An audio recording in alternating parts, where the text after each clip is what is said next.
की ज्याच्यातनं जल्लोष होईल. पण महाराष्ट्रामध्ये जो सन्नाटा पसरला ते कसलं द्योतक आहे. काही काही गोष्टींवरती तर विश्वासच बसू शकत नाही. हे आमच्या इथे राजू पाटील बसलेत. कुठे आहेत राजू? कुठे आहे? इथे.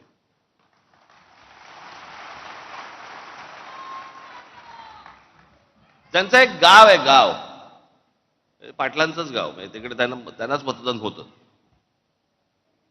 साधारणपणे किती 1200 लोकांचं गाव आहे ना, 1400 लोकांचं गाव आहे. या 1400 लोकांच्या गावामध्ये राजू पाटलांना किती मतं पडली असतील?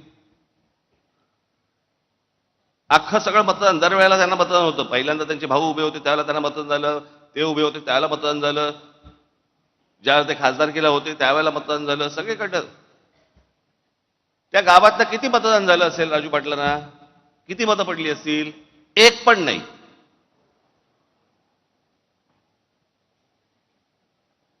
अख्ख्या गावातनं एक मत नाही पडत.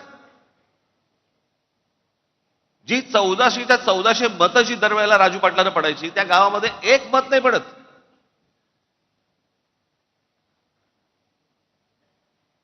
आपल्यातला एक मराठवाड्यामधला आपला एक पदाधिकारी आहे, जो तिथे नगरसेवक आहे.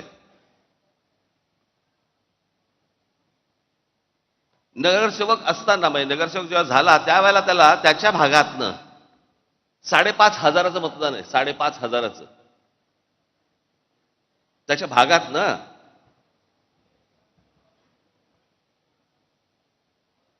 आत्ता तो विधानसभेला उभा होता. त्याला त्याच्या वॉर्डामध्ये नगरसेवक पदासाठी म्हणून त्याला 5,500 मतदान झालं होतं.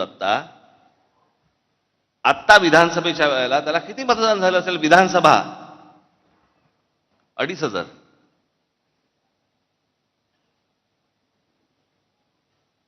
अनेक असे निर्णय आहेत महाराष्ट्र